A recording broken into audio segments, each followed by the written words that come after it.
জুলাই পদযাত্রায় মূলত বিচার সংস্কার এবং নতুন সংবিধানের দাবি ছিল।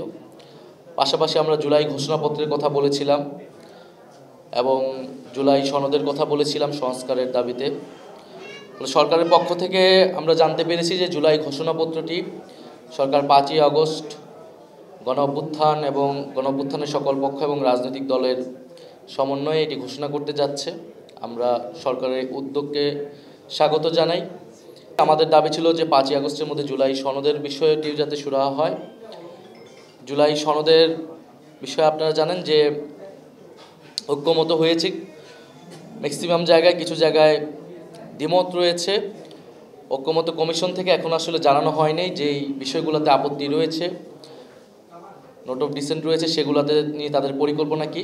এবং আমরা ঐক্যমত কমিশনের যে প্রশ্নটি তুলেছি লাস্ট সেশনগুলিতে, আমাদের সদস্য সচিব সেখানে ছিলেন, যে এটার বাস্তবায়ন পদ্ধতি কী সেটা নিয়ে ঐক্যমত কমিশন কথা বলেনি। ফলে আমাদের এই বাস্তবায়ন পদ্ধতির সুরাহা হয়ে আমাদের এই জুলাই সনদে সকল দল স্বাক্ষর করবে, যেটি কীভাবে বাস্তবায়ন হতে যাচ্ছে। এবং আমরা বলেছি যে জুলাই সনদের আইনি ভিত্তি থাকতে হবে। জুলাই সনদের ভিত্তিতেই পরবর্তী নির্বাচনটি হতে হবে। আমরা নির্বাচিত সংসদের হাতে এই সংস্কার কার্যক্রম ছেড়ে দেব না, বরং জুলাই সনদের ভিত্তিতেই আগামীর সংসদ গঠিত হবে বা গণপরিষদ গঠিত হবে। ফলে এবং এই অন্তর্বর্তী সরকারের সময় থেকেই জুলাই সনদটি কার্যকর করতে হবে। ফলে আমরা আশা করতেছি এবং আমাদের জুলাই সনদের দাবিও থাকবে আগামীকালের এই কর্মসূচি থেকে। বিচার সংস্কার এবং নতুন সংবিধানের দাবির সাথে থাকবেই যে সরকার যাতে দ্রুত সময়ের মধ্যেই 5ই আগস্টের মধ্যেই এই জুলাই সনদের বিষয়েও একটা সুরাহা করে জুলাই সনদ রচিত হয়।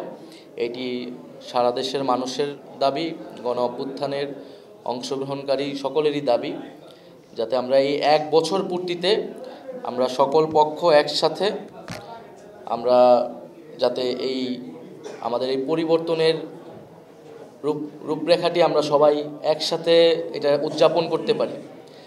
আর দ্বিতীয়ত আপনারা জানেন যে আগামীকাল ঢাকা শহরে এইচএসসি পরীক্ষা রয়েছে এবং 2 বেলা পরীক্ষা রয়েছে। পাশাপাশি আরেকটি ছাত্র সংগঠনের প্রোগ্রাম রয়েছে।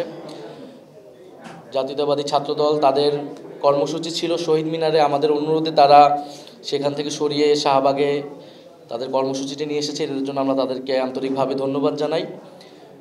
এবং যেহেতু 2টি বড় কর্মসূচি থাকবে এই এলাকায় এবং এইচএসসি পরীক্ষা থাকবে, ঢাকা শহরে কিছুটা যানজট ভোগান্তি হবে। এটার জন্য আমরা অগ্রিম দুঃখ প্রকাশ করে নিচ্ছি ঢাকা শহরের মানুষের কাছে, শিক্ষার্থীদের কাছে। কারণ এটা যেহেতু 3রা আগস্ট একটা ঐতিহাসিক দিন, এই দিনই আমাদেরকে এই কর্মসূচিটি করা লাগতেছে। আমরা না হলে হয়তো বন্ধের দিন চেষ্টা করতাম, কিন্তু এই দিনের সিগনিফিকেন্সের কারণে আমাদের এটা করা লাগতেছে। তারপরে আমাদের জায়গা থেকে আমরা সর্বোচ্চ সতর্ক থাকব এবং সর্বাত্মকভাবে আমরা চেষ্টা করব যাতে মানুষের ভোগান্তি কম হয়। আমরা প্রশাসনের সাথেও, কর্তৃপক্ষের সাথে, আইনশৃঙ্খলা বাহিনীর সাথেও সেইভাবে আমরা কথা বলেছি এই বিষয়ে।